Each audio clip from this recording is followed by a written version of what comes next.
Salam sejahtera untuk kita sekalian, shalom, damai di hati. Selamat berjumpa dengan saya, Bapak Ibu Saudaraku yang kekasih. Kita akan membaca dan merenungkan bagian firman Tuhan yang akan kita jadikan sebagai acuan pembinaan, pemberitaan di minggu berjalan. Minggu tanggal 30 April sampai dengan tanggal 6 Mei tahun 2023. Karena itu Bapak Ibu Saudaraku yang kekasih, sebelum kita membaca dan kita akan merenungkan bagian firman Tuhan, saya mengajak kita untuk mari kita merendahkan diri kita kepada Tuhan.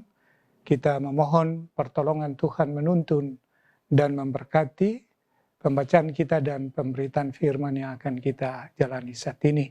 Mari kita berdoa. Tuhan Allah Bapa di sorga, kami sungguh menyadari bahwa kami adalah orang-orang yang lemah terbatas dalam memahami dan mengerti maksud dan rencana Tuhan melalui bagian firman Tuhan yang akan kami baca dan kami renungkan bersama di saat ini. Biarlah kiranya Tuhan berkenan menganugerahkan kami roh hikmat dan kebijaksanaan. Saat dimana kami hendak membaca dan merenungkannya, kami diberi kemampuan oleh kuasa roh-Mu itu untuk memahami, menyampaikannya, mendengar, dan kemudian mengerti. Dan selanjutnya kami menjadi pelaku-pelaku firman, dimanapun Tuhan utus kami berkarya, mengabdi, melalui bidang tugas kami masing-masing. Kami percaya bahwa firman-Mu adalah pelita pada kaki kami, dan terang dalam jalan-jalan kehidupan kami. Karena itu, biarlah kiranya firman-Mu ini termeterai dalam hati pikiran kami, melalui sikap dan tanggung jawab kami, dimanapun kami berada. Bersabdalah, ya Tuhan bagi kami, karena kami siap untuk mendengarkannya. Dalam nama Tuhan Yesus Kristus, firman yang hidup, kami berdoa. Amin. Bapak Ibu Saudaraku yang kekasih, bagian firman Tuhan yang akan kita baca dan kita renungkan di minggu berjalan terdapat dalam Kitab Kudus Perjanjian Baru. Pertama Korintus pasal 3 pada ayatnya yang ke-10 hingga ayatnya yang ke-23. Demikian firman Tuhan. Dasar dan bangunan, sesuai dengan kasih karunia Allah yang dianugerahkan kepadaku. Aku sebagai seorang ahli bangunan yang cakap telah meletakkan dasar dan orang lain membangun terus di atasnya. Tetapi tiap-tiap orang harus memperhatikan bagaimana ia harus membangun di atasnya. Karena tidak ada seorang pun yang dapat meletakkan dasar lain daripada dasar yang telah diletakkan, yaitu Yesus Kristus. Entahlah orang membangun di atas dasar ini dengan emas, perak, batu permata, kayu, rumput kering, atau jerami. Sekali kelak pekerjaan masing-masing orang akan nampak, karena hari Tuhan akan menyatakannya. Sebab ia akan nampak dengan api, dan bagaimana pekerjaan masing-masing orang akan diuji oleh api itu. Jika pekerjaan yang dibangun seseorang tahan uji, ia akan mendapat upah. Jika pekerjaannya terbakar, ia akan menderita kerugian, tetapi ia sendiri akan diselamatkan, tetapi seperti dari dalam api. Tidak tahukah kamu bahwa kamu adalah bait Allah dan bahwa roh Allah diam di dalam kamu? Jika ada orang yang membinasakan bait Allah, maka Allah akan membinasakan dia.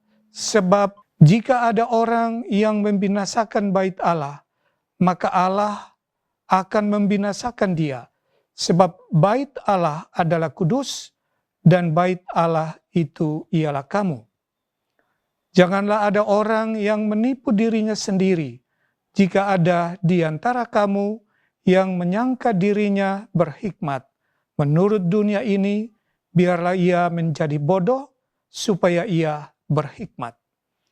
Karena hikmat dunia ini adalah kebodohan bagi Allah, sebab ada tertulis, ia yang menangkap orang berhikmat dalam kecerdikannya.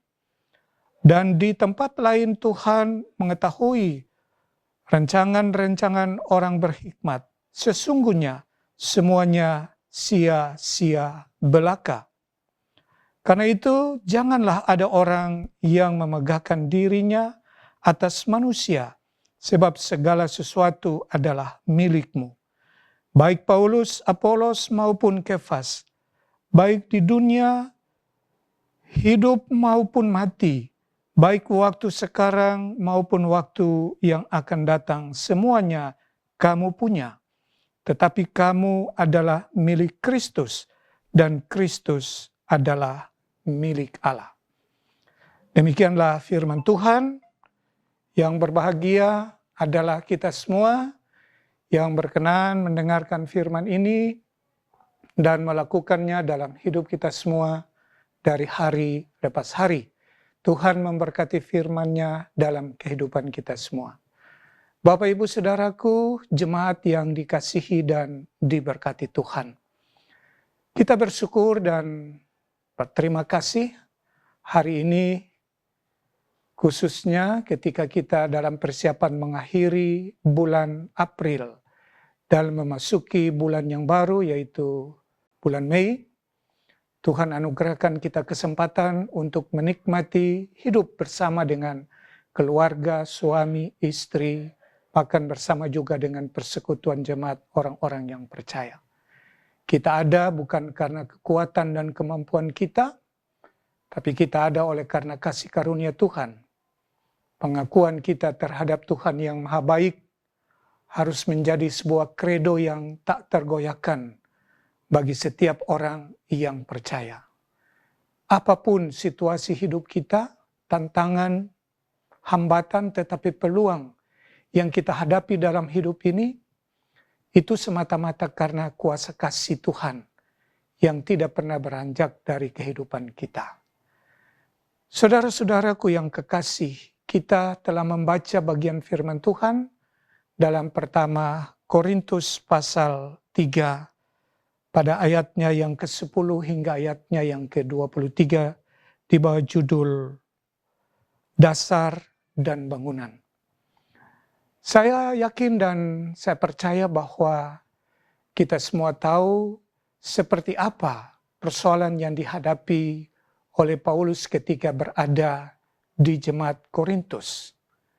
Dan salah satu persoalan dari sekian banyak persoalan yang dihadapi oleh Paulus, saudara-saudaraku, di jemaat Korintus, yaitu adanya ancaman perpecahan jemaat.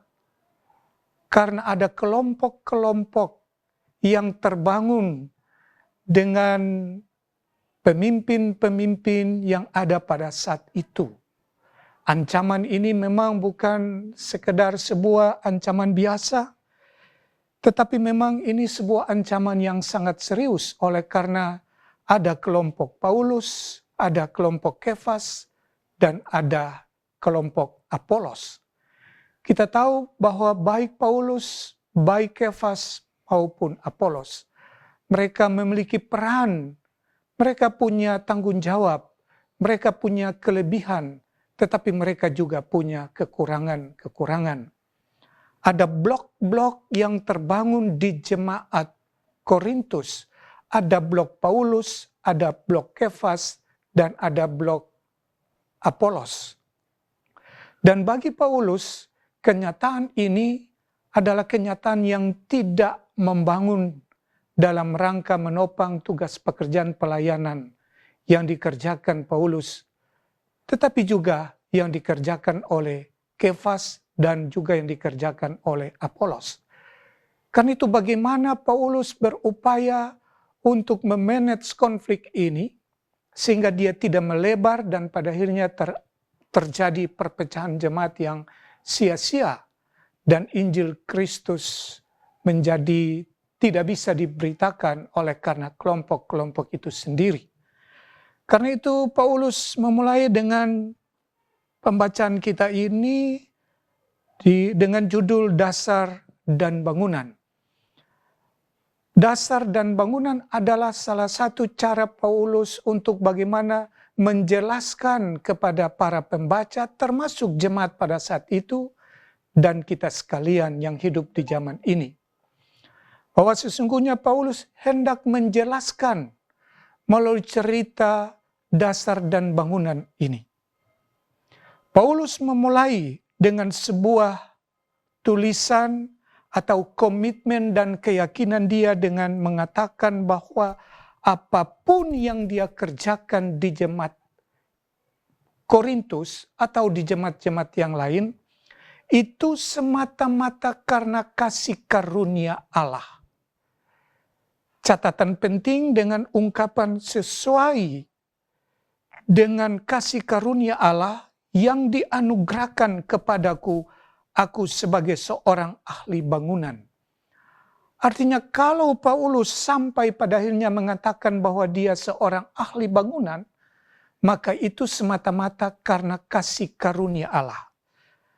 Paulus hendak menempatkan Allah dengan kasihnya itu di dalam Yesus Kristus sebagai sentral dari seluruh proses pekerjaan yang dia kerjakan. Bukan dirinya yang menjadi sentral, tetapi Allah lah yang menjadi sentral.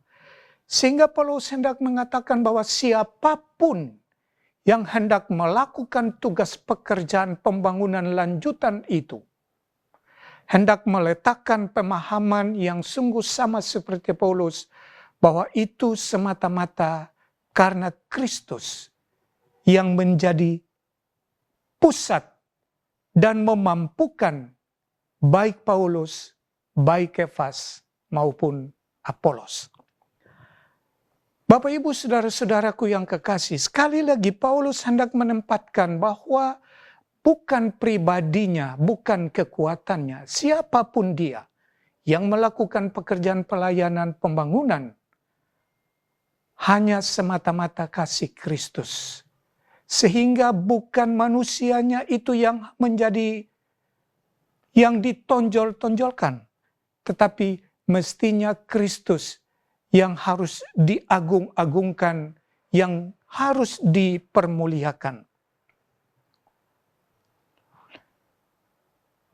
Saudara-saudaraku yang kekasih, Paulus kemudian mengibaratkan persekutuan sebagai sebuah bangunan dan kekuatan bangunan itu terletak pada dasar yang dipakai dalam rangka membangun bangunan itu.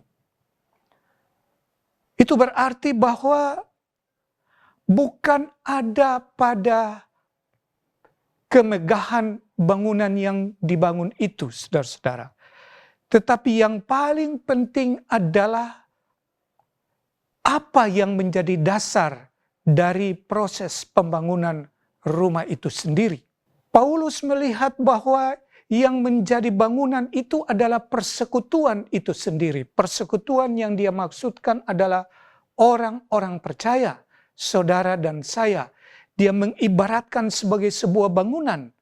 Dan bagaimana bangunan kehidupan orang percaya itu dibangun di atas Kristus itu sendiri.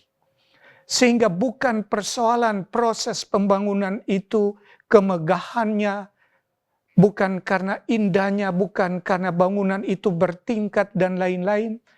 Tetapi yang paling terpenting bagi Paulus adalah dasar apa yang dipakai dalam proses pembangunan itu. Saya ingin mengatakan kepada kita Bapak Ibu bahwa jangan kita melihat bangunan itu dalam pengertian persekutuan itu dari penampakan secara kasat mata.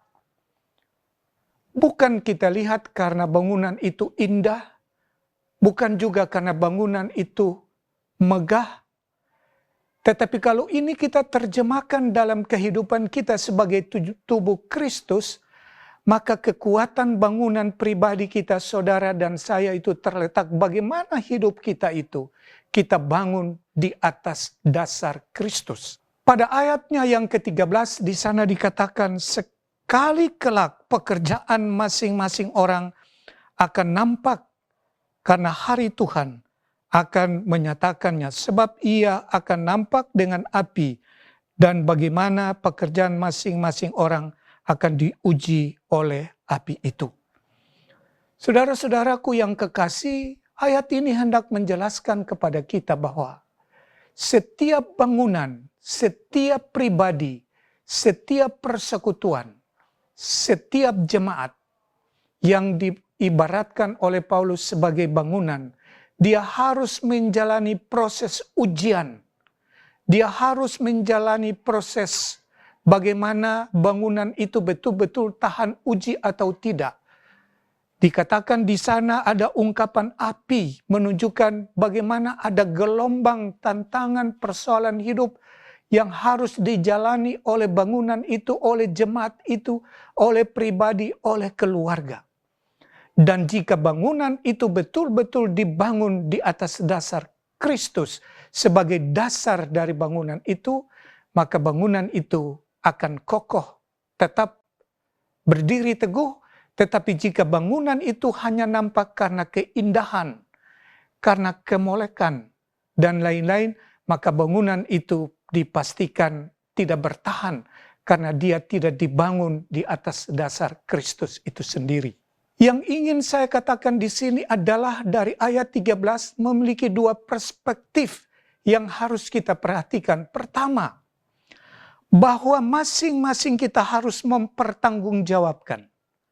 Siapapun mereka yang terlibat dalam proses pembangunan itu, apakah kalau kita pahami proses pembangunan itu sebagai pelayanan di tengah-tengah jemaat, maka setiap kita yang terlibat dalam proses pelayanan itu harus mempertanggungjawabkan kepada Tuhan sejauh mana kita mengerjakan proses pembangunan itu dengan mengedepankan Kristus sebagai pusat dari segala-galanya. Dan yang kedua, Bapak Ibu Saudara-saudara, untuk itulah saudara dan saya harus mampu mempertanggungjawabkan.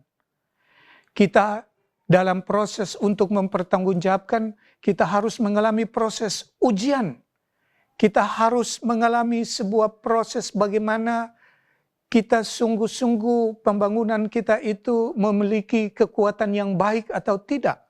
Maka kita harus menjalani proses yang disebut dengan ujian itu sendiri. Saudara-saudaraku yang kekasih, pada bagian ini saya hendak menyampaikan pesan-pesan teologis. Pertama, bahwa siapapun saudara dan saya yang dipakai Tuhan untuk melakukan tugas pekerjaan mulia di tengah-tengah jemaat, tetapi juga di tengah-tengah keluarga, tetapi juga di tengah-tengah pekerjaan kita masing-masing, hendaknya kita mengerjakan tugas itu dengan mengedepankan Kristus sebagai pusat dasar dari seluruh pekerjaan kita.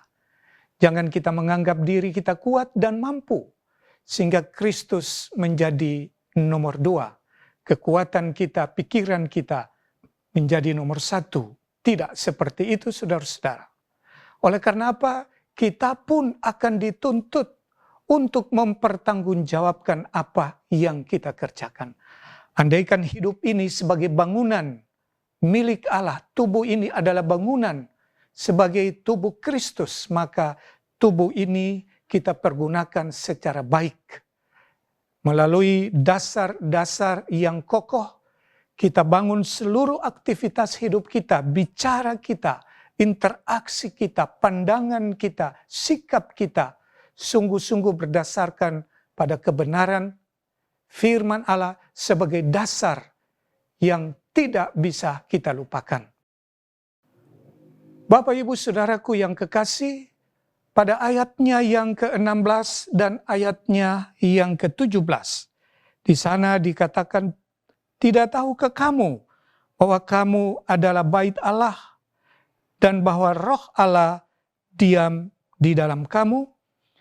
Jika ada orang yang membinasakan bait Allah, maka Allah akan membinasakan dia. Sebab bait Allah adalah kudus, dan bait Allah itu ialah kamu. Pada bagian ini saudara-saudara, Paulus hendak mempertegaskan siapa sesungguhnya yang dimaksudkan dengan bait Allah itu sendiri. Bait Allah di sini tidak lain daripada setiap orang yang percaya. Setiap orang yang mengaku Kristus sebagai juru selamat, maka dia adalah bait Allah, milik Tuhan itu sendiri. Saudara dan saya adalah bait Allah yang hidup di zaman sekarang ini. Dan orang-orang yang disebut bait Allah itu memiliki sebuah kekuatan yang besar, yaitu Roh Allah diam di dalam dirinya. Ini sebuah kekuatan yang dianugerahkan Tuhan kepada setiap orang yang disebut sebagai bait Allah itu sendiri.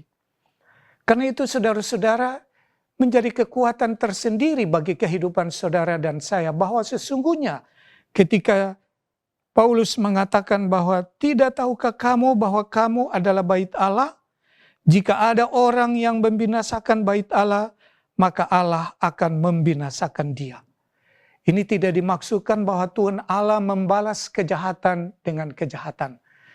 Tetapi Paulus hendak bermaksud dengan mengatakan demikian, maka ada kesadaran diri, ada pengenalan diri bahwa sesungguhnya semua perbuatan yang baik akan diberkati, dan semua perbuatan yang tidak baik akan mendapatkan penghukuman.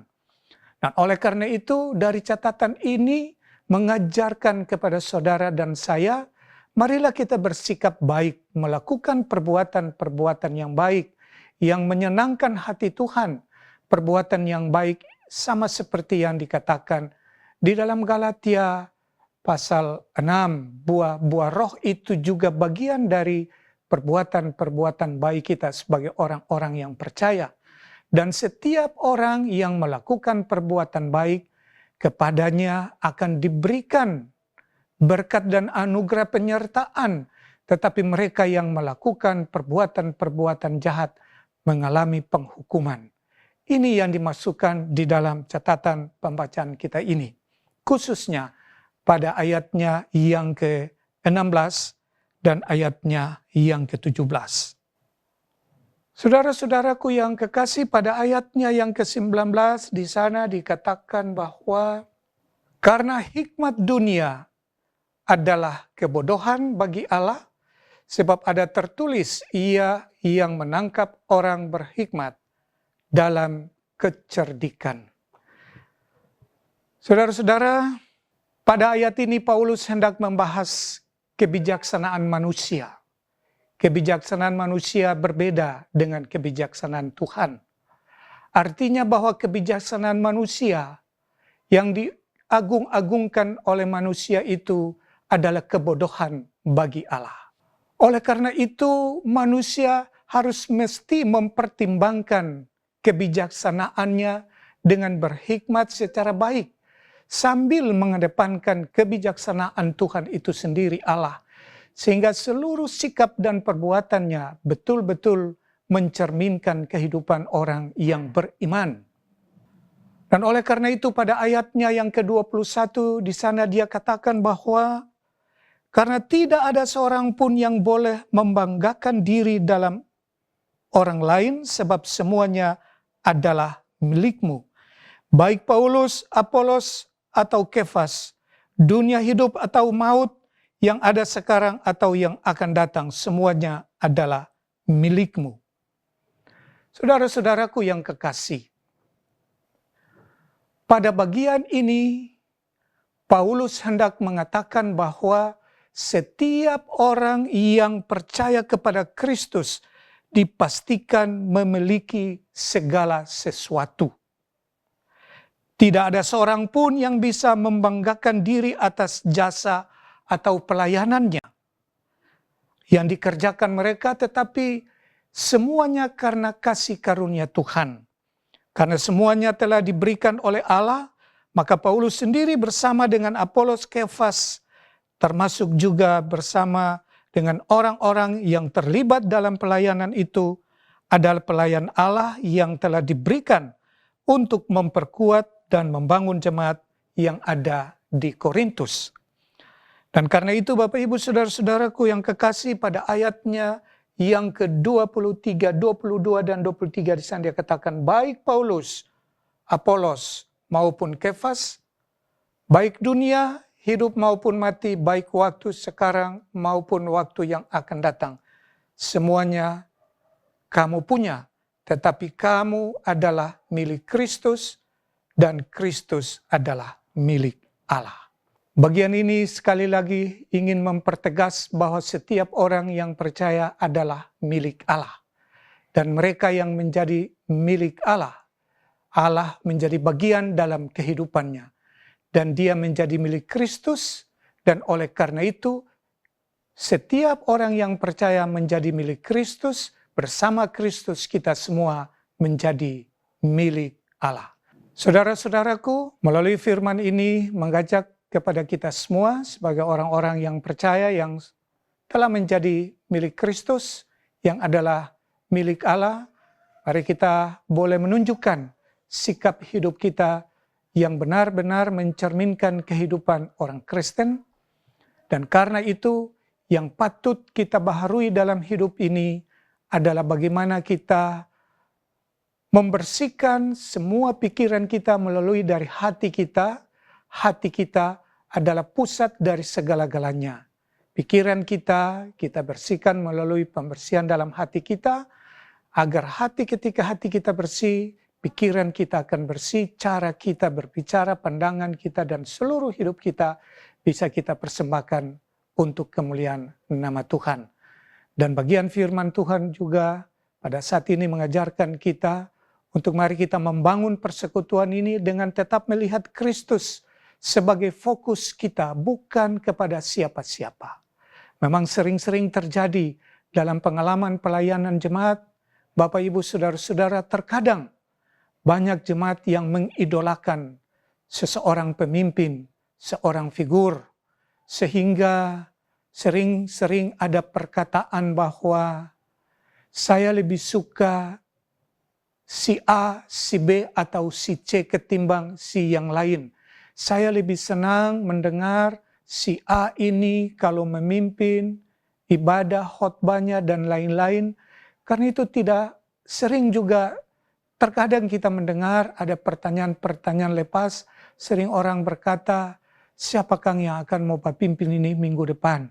Orang-orang ingin mencari tahu.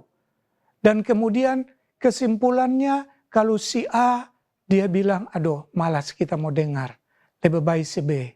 Padahal sesungguhnya justru disitulah kita menunjukkan, kita menampakkan ketidakdewasaan kita dalam beriman, dalam membangun tubuh Kristus ini. Dan karena itu, kalau kita fokus seluruh proses pembangunan tubuh Kristus, iman kita ini kepada Kristus, maka ketika kita mendengarkan firman Tuhan, itu harus mampu merubah hidup kita. Kita harus mampu memperbaiki pikiran kita, sehingga tidak ada lagi pikiran-pikiran yang hanya mengutamakan figur-figur tertentu. Karena hanya dengan demikian, jalan perpecahan itu akan menjadi terbuka bagi kehidupan jemaat. Dan karena itu, Bapak Ibu, Saudara-saudaraku, Paulus mengingatkan kepada kita semua, mari kita fokus seluruh aspek pelayanan kita yang kita kerjakan, kita tempatkan Kristus sebagai pusat segala-galanya. Sehingga siapapun yang akan terlibat dalam proses pembangunan, pelayanan, secara pribadi, persekutuan, dan keluarga, itu bukan persoalan. Sebab persoalan bagi kita, bagaimana kita menjadikan Kristus sebagai sentral dari seluruh pelayanan jemaat dan pelayanan keluarga yang kita lakukan di setiap saat. Tuhan memberkati kita semua. Mari kita berdoa. Kami bersyukur dan berterima kasih ya Tuhan Allah, karena kami sudah mendengarkan bagian firman Tuhan, dan kami sudah bisa menghayati.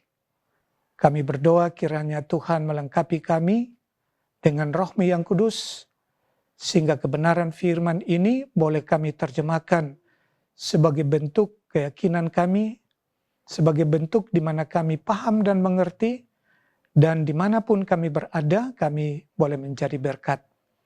Demikian kami menyerahkan kehidupan jemaat yang berkenan mendengarkan bagian firman ini, dan biarlah kiranya kuasa kasih Tuhan melengkapi dan memberkati kami semua, dimanapun kami pergi dan berada. Untuk pelayanan pekerjaan Tuhan yang akan kami kerjakan di minggu-minggu yang akan datang. Sejak tanggal 30 April sampai tanggal 6 Mei. Melalui berita firman Tuhan di dalam pertama Korintus 3 pada ayatnya yang ke-10 hingga ayatnya yang ke-23, kami boleh menjadikannya sebagai bahan proses pelaksanaan tugas dan pelayanan kami, dan membekali kami serta kami boleh mendapatkan pikiran-pikiran dalam rangka melengkapi tugas dan tanggung jawab pelayanan kami yang akan kami kerjakan. Terima kasih Bapa, kami menyerahkan segenap hidup kami ini di dalam nama Tuhan Yesus Kristus. Kami berdoa dan mengucap syukur. Haleluya, amin. Demikianlah Bapak Ibu, Saudaraku yang kekasih, kita telah bersama-sama dalam upaya memahami dan mengerti bagian firman Tuhan. Semoga bagian firman Tuhan ini akan membantu kita semua, Bapak Ibu khususnya akan terlibat dalam pelayanan di minggu berjalan sejak tanggal 30 bulan April sampai tanggal 6 bulan Mei 2023. Tuhan memberkati. Shalom.